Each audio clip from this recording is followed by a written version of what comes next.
E aí, pessoal, tudo bom com vocês? Aqui quem fala é o professor Jefferson Heitor, de História, e estamos aí para dar início a essas aulas virtuais, essas videoaulas à distância, né, num desejo de nos reaproximarmos o mais rápido possível, certo? Enquanto não podemos, mantemos esse isolamento social, presencial, necessário para que possamos combater esse vírus, né? E evitar um colapso social, um colapso econômico maior do que o que já desponta por aí, um colapso político. É uma forma de preservar a nossa sociedade e as pessoas, né? Principalmente as pessoas, certo? Mas aí o bonde não pode parar, certo? A nossa vida ela não pode parar, a gente precisa, diante das dificuldades, olhar para elas e tentar delas retirar algo bom, certo? É possível sempre tirar algo bom, mesmo das dificuldades. Show? Então, hoje nós vamos ter a nossa primeira videoaula, como eu já disse, e será sobre um tema que na aula passada, a última aula presencial, nós discutimos sobre a economia mineradora, a sociedade mineradora, aspectos de arte, da sociedade, da política, da administração colonial nessa região da exploração dos minerais, principalmente ouro e diamante ali, na região onde hoje é o estado de Minas Gerais, mas que naquela época era conhecida como as Minas Gerais. E paramos ali antes do início de um período chamado período pombalino. Então esse vai ser o tema da nossa aula de hoje. É um conteúdo muito interessante, é um conteúdo vasto, né, que no nosso material são aí 2 páginas, praticamente, 1,5 páginas, mas que tem um caráter interessante, é recorrente na prova também, tem vários links com outros assuntos, então a gente pode explorar bastante esse tema, ele pode estar presente na prova também do Enem, tá certo?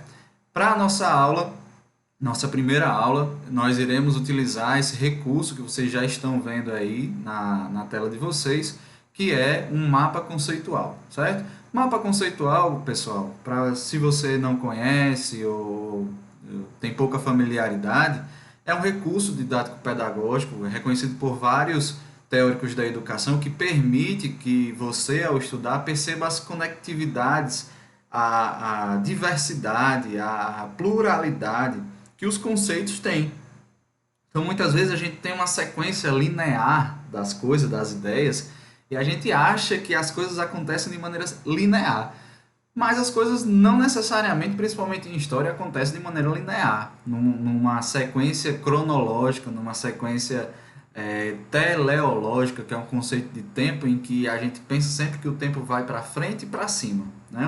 Uma ideia bastante até positivista, né? De que sempre estamos avançando.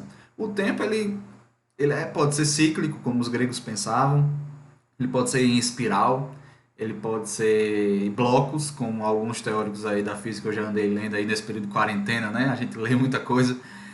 Pode ser em bloco, então quando você se desloca no espaço, você pode se deslocar em determinada velocidade no espaço-tempo. Então o tempo ele é uma matéria que ainda é amplamente discutida por vários teóricos, por vários campos de conhecimento. Então a gente não pode limitar o tempo apenas a um aspecto linear. O mapa conceitual e a rede conceitual faz com que a gente perceba que os fatos eles se conectam em rede. Então, uma coisa que acontece aqui tem a ver com algo que acontece lá na frente, que se conecta com uma ideia no meio, e aí a gente, através dessa ferramenta, acredito que a gente pode ter uma noção melhor, certo? Essa é a primeira aula, vou esperar o feedback de vocês. Se vocês gostarem, show, a gente mete bronca. Né? Se também eu pretendo usar outras ferramentas aí para potencializar o máximo possível a aprendizagem de vocês. Show? Então vamos lá, galera. A nossa aula de hoje, como eu já disse, é período pombalino. O período pombalino ele é um período que vai de 1550 a 1577. O próprio nome já sugere, gente, o período pombalino tem esse nome por causa do Marquês de Pombal, que é um membro da baixa aristocracia portuguesa que consegue ascender na nobreza, na corte portuguesa, por meio de estudos. Ele estudou direito, mas também se dedicou à carreira militar e consegue uma notoriedade por meio de alguns trabalhos diplomáticos que ele faz, atuando inclusive num acordo que aconteceu entre o Sacro Império Romano Germânico e a Áustria, junto a Roma, certo? E isso vai garantir a ele uma boa indicação quando o rei Dom José I assume o trono de Portugal, que a gente vai chegar lá já já, certo? Nossa aula ela vai ser dividida em 3 sessões. A primeira sessão é a ascensão do Marquês de Pombal, como ele chega até lá, e aqui a gente vai tratar de alguns conceitos, de alguns temas que estão mais ligados à história geral, mas para que a gente precisa entender o contexto no qual o Brasil está inserido, visto que o Brasil não está desconectado do resto do mundo, ele está inserido no mundo. Então, o que acontece no Brasil tem um porquê, tem um contexto, né, do que está acontecendo, principalmente em Portugal, que é a nossa metrópole nesse momento. Então, teremos a ascensão do Marquês de Pombal, mais voltado para a questão do Brasil mesmo, as reformas pombalinas, o que ele vai fazer aqui na colônia principalmente, mas também em Portugal, a gente vai dar uma olhada. E, por fim, o seu declínio, que vai acontecer aqui no reino de Dona Maria I, que a gente vai ver um momento chamado de A Viradeira. Detalhe importante que esse aqui não está no nosso material, tá bom? Então é importante aí, quando a gente for chegar lá, tomar nota. Se tiver dúvida, depois chega aí no WhatsApp, chega na live, pergunta, professor, isso aqui, tal, certo? Não fique com dúvida, tire suas dúvidas. Bacana? Vamos lá então, gente. Vamos dar início. O período pombalino, ele dá início em 1750.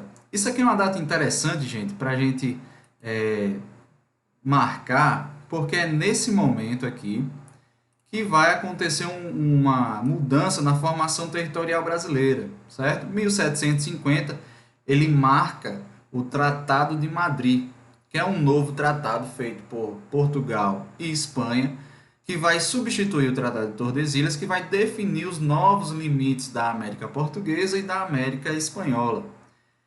O motivo disso é que durante a União das Coroas Ibéricas, que foi aquele conteúdo que a gente viu antes da invasão holandesa, Portugal e Espanha ficaram sendo governados pelo mesmo monarca.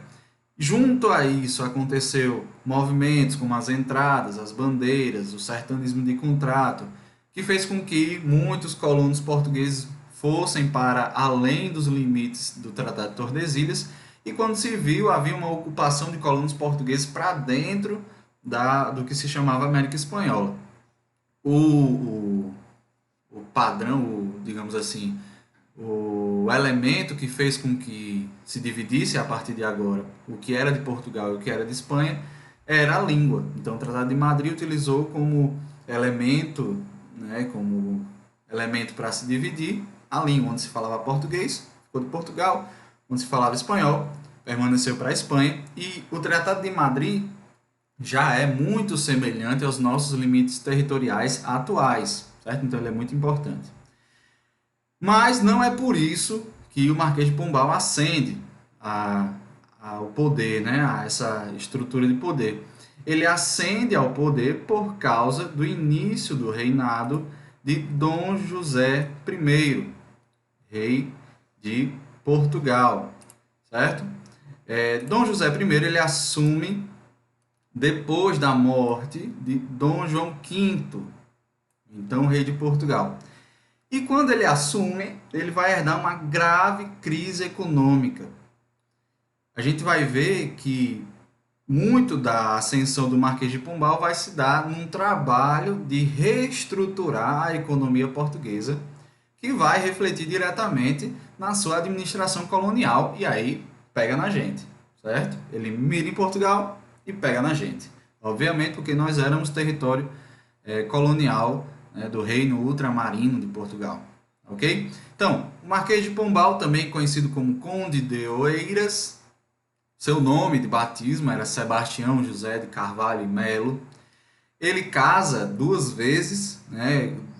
O primeiro casamento, ele casa com uma membra da alta nobreza portuguesa. É, ela falece e eles casam novamente com outra nobre portuguesa, que essa segunda nobre vai ajudá-lo, né, na sua ascensão política.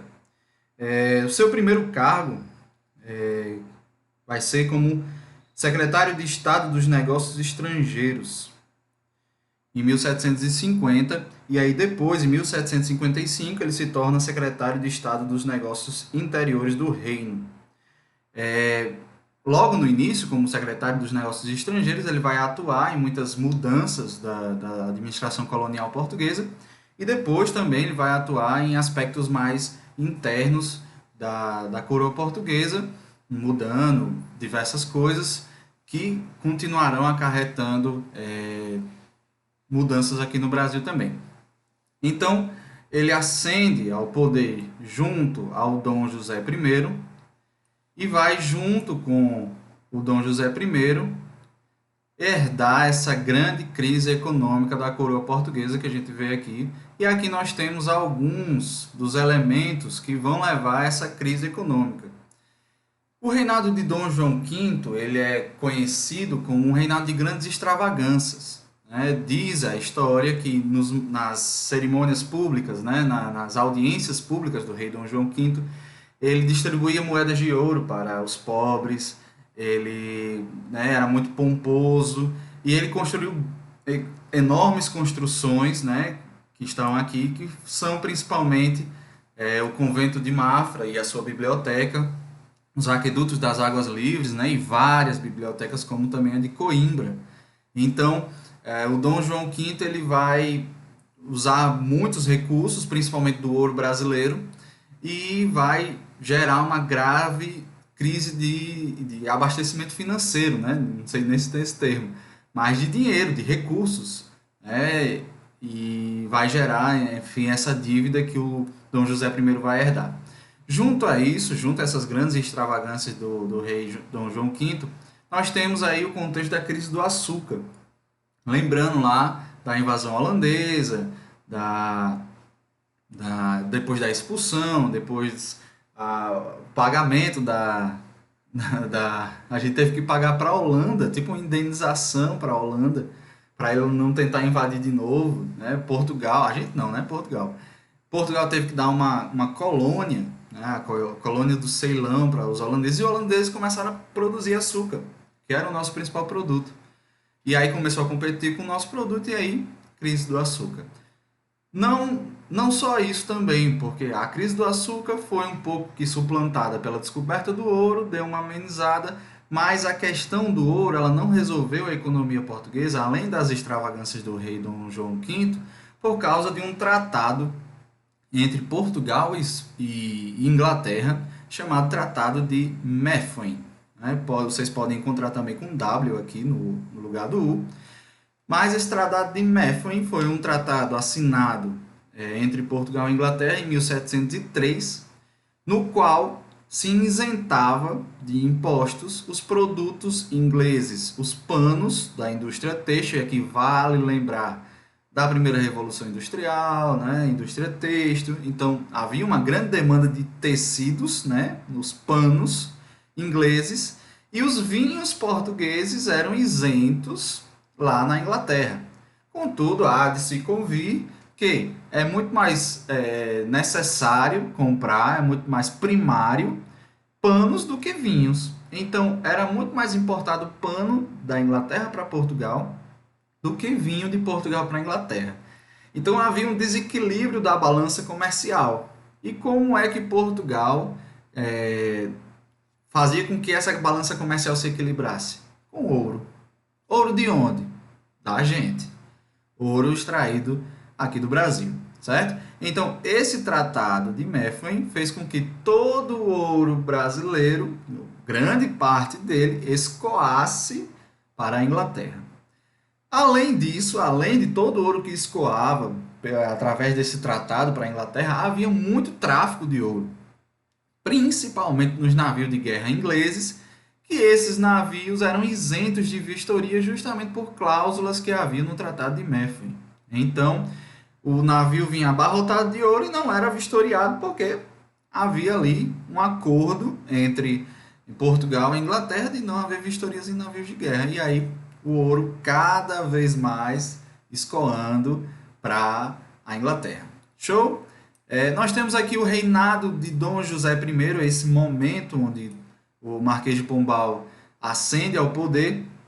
E esse reinado é marcado por um grande terremoto na cidade de Lisboa. Lisboa é abatida por um grande terremoto que gera muitas mortes, incêndio, né, muita destruição. O Palácio Real é afetado.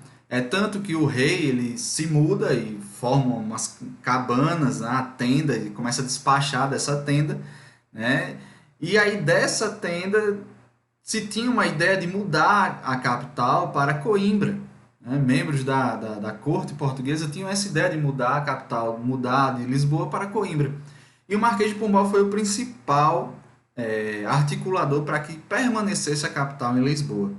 E aí ele vai ajudar na reconstrução de Lisboa. Então, Lisboa permanece como a capital, grande influência do Marquês de Pombal, uma grande destruição e mortalidade, né? E aí essa reconstrução, esse trabalho, essa influência do Marquês de Pombal vai fazer com que ele ganhe ainda mais poder e influência sobre o rei Dom José I, e se torne aí, né, o secretário de Estado, o primeiro-ministro, né, como em alguns livros vocês vão ver. Ok? Dado interessante, gente, que a gente precisa lembrar sempre é que nesse momento da ascensão do Marquês de Pombal vai marcar o que a gente chama de despotismo esclarecido. E isso se dá por causa da influência do iluminismo, certo? Lembrando o iluminismo como aquele movimento intelectual, filosófico ali do finzinho do século XVII, início do XVIII, França, Holanda, né? Onde vários pensadores eles vão propor uma nova concepção de mundo, de sociedade, de cultura, de economia, né? E os princípios do iluminismo eles vão começar a questionar muitos reinos.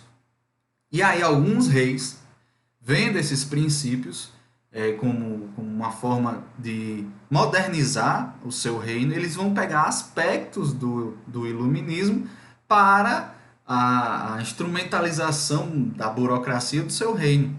Os reis que vão utilizar de ideais iluministas para modernizar o seu reino vão ser chamados de déspotas esclarecidos. E aí o Dom José I ele é considerado um déspota esclarecido, e aí déspota, né, um governo autoritário, esclarecido porque ele pega aspectos do iluminismo, mas isso vai se dar principalmente pelas influências do Marquês de Pombal, certo? Então, o Marquês de Pombal ele é influenciado pelo iluminismo. Esse iluminismo influencia o reinado de Dom José I, que se trata como um déspota esclarecido, né? Um rei esclarecido. E aqui nós temos esse despotismo esclarecido, ele vai se caracterizar em três aspectos principais: o fortalecimento do mercantilismo, o fortalecimento do poder do rei e o enfraquecimento da nobreza e do clero. A gente vai ver aqui e você pode dizer, professor, mas como é que o iluminismo vai fortalecer o poder do rei? Pois é, né?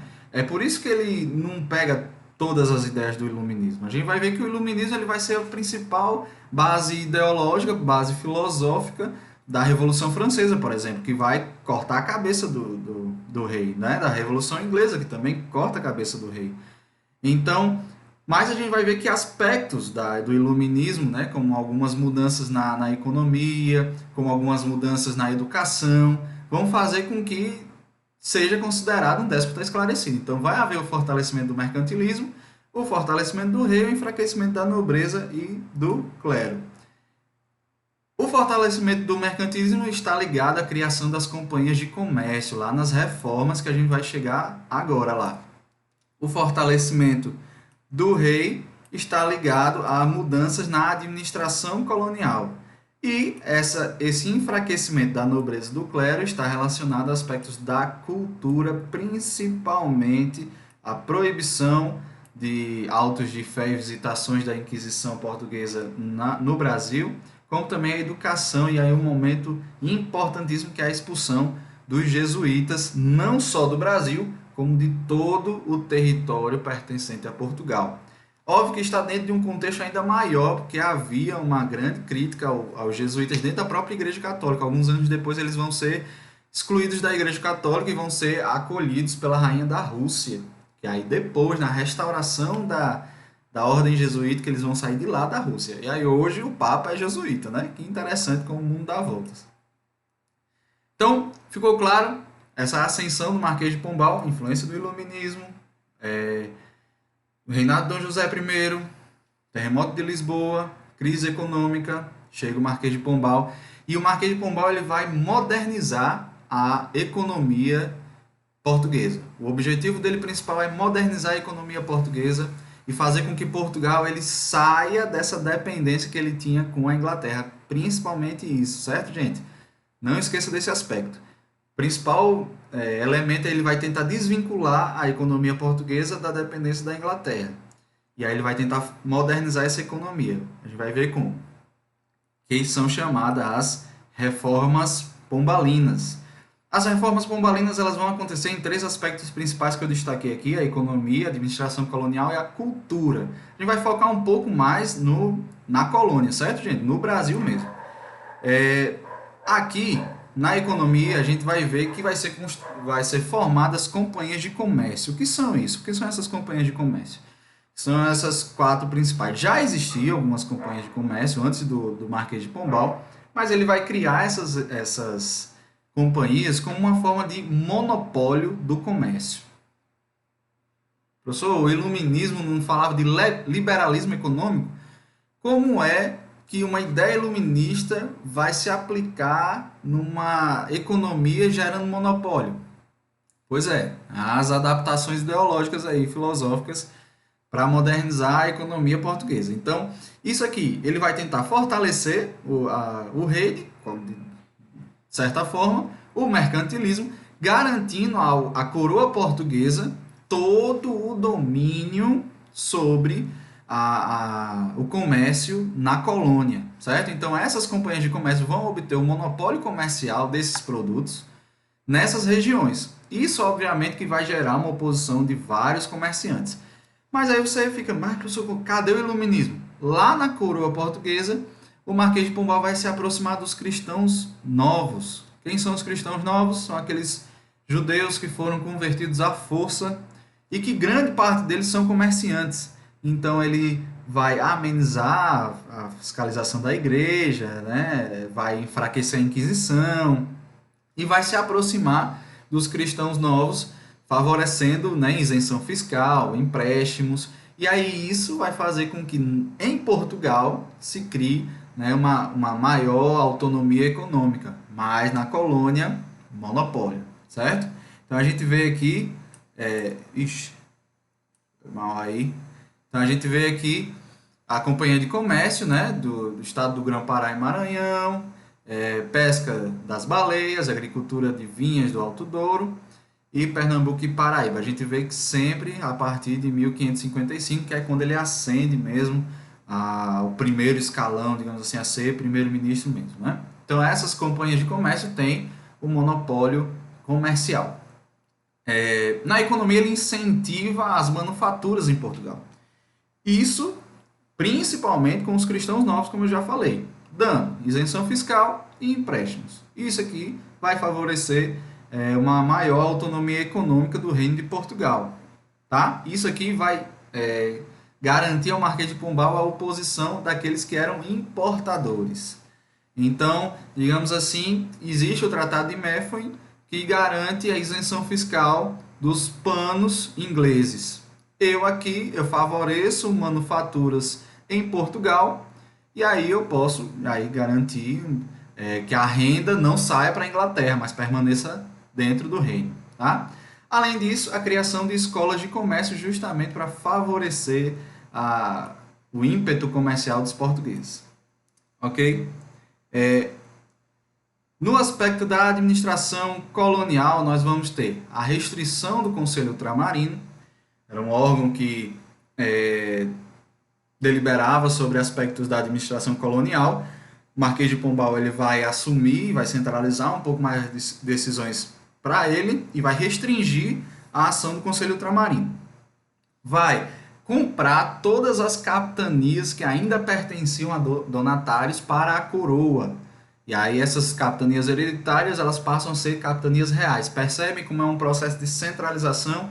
Tira dos nobres, tira daquela corte e dá, né, centraliza nas mãos do rei. Transferência da capital para o Rio de Janeiro, e aí lembrando lá da questão da exploração do ouro, certo?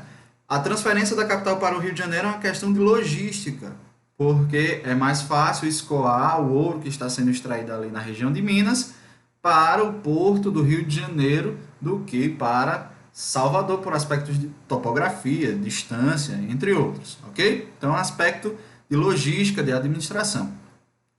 Institui a derrama, aquele imposto que nós falamos em outra aula, né, que é a concentração de tudo que ainda não foi alcançado na cota anual, né, de extração de ouro. Então, é cobrar tudo de uma vez, que isso aqui vai gerar lá na frente, né, que a gente chama da Inconfidência Mineira ou Conjuração Mineira.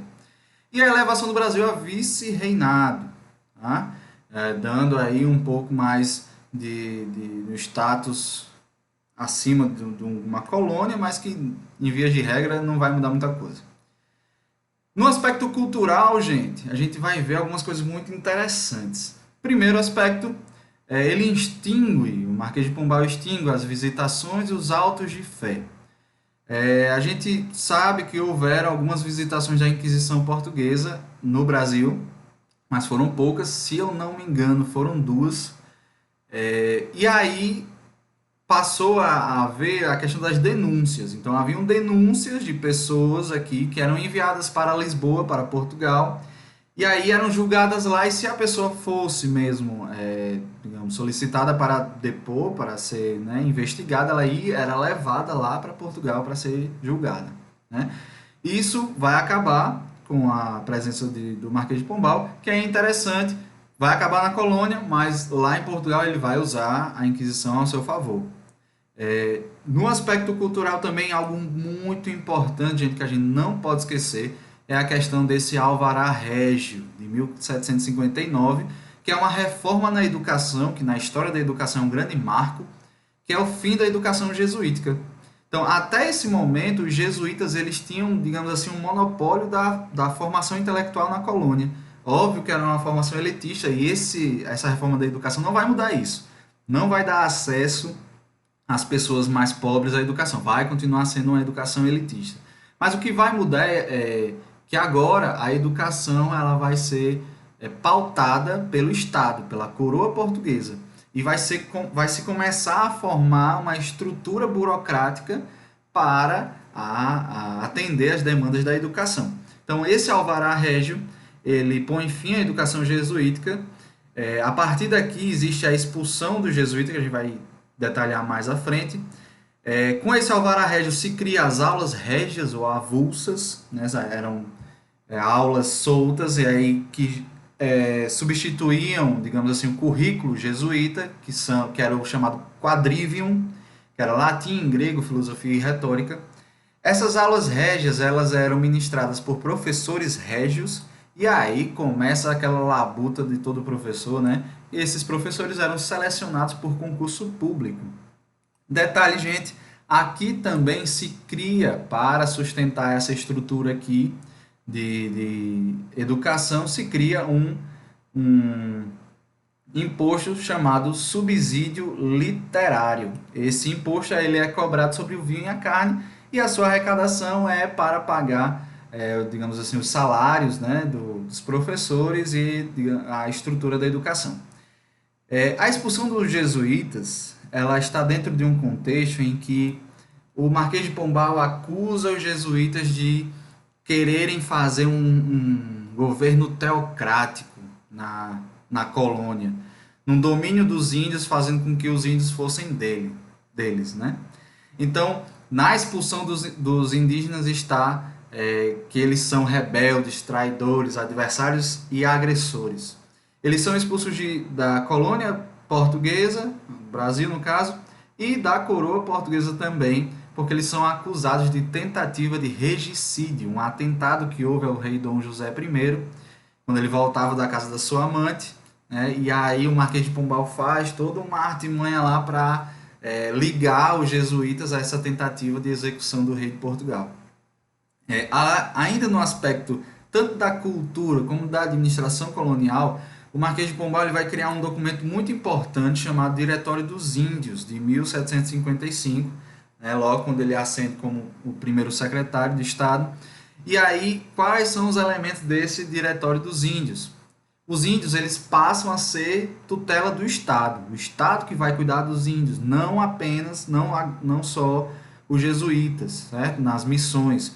Na verdade, as missões elas vão se tornar vilas, então existe um processo aí de secularização. Aí, ó, o iluminismo